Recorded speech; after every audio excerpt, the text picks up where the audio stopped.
Amado irmão, amada irmã, aqui estamos nós, mais uma vez, nesta segunda-feira da 19ª semana do Tempo Comum, e refletimos o Evangelho de Mateus.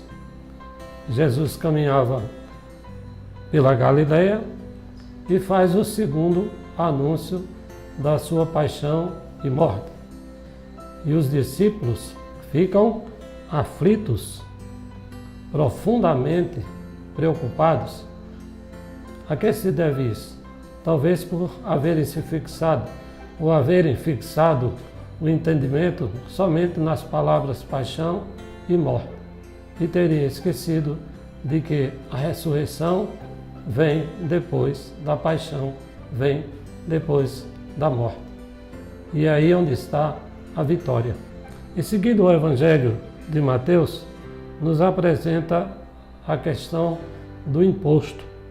Quando chegando a Cafarnaum, disse Jesus com seus discípulos, Pedro é interpelado pelos cobradores de impostos, se o mestre paga ou não o imposto. Ao que Pedro responde, sim, paga.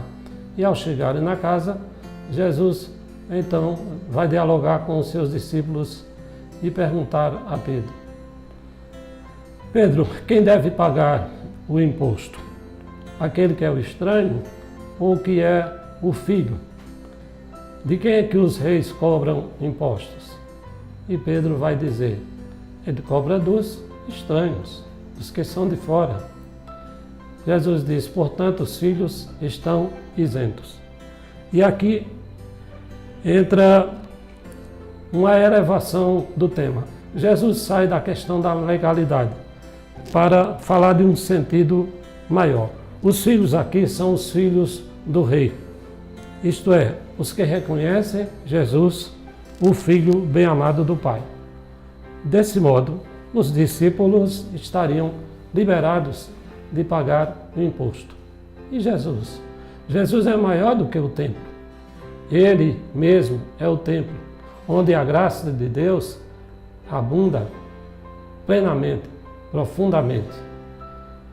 Então, Jesus aconselha a Pedro a fazer o pagamento do imposto, para evitar o problema do escândalo. E também diz de que modo Pedro poderá fazer o pagamento desse imposto.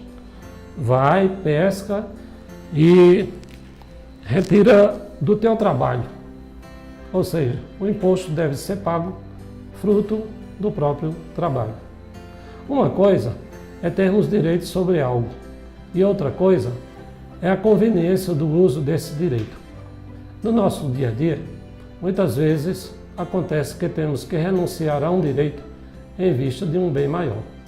O próprio Jesus nos mostra essa necessidade do Evangelho de hoje, quando renuncia ao direito de não pagar impostos, o imposto do templo, para conseguir um bem maior que está no fato de evitar escândalos. Assim também nós devemos deixar de lado determinados direitos que podem muitas vezes demonstrar a mesquinhez, quando esses podem se tornar causa de escândalos, conflitos e fazer com que percamos um bem maior como a paz e a tranquilidade. Que o Evangelho da vida renove nesse momento também a sua caminhada. Siga em paz, Jesus te acompanhe.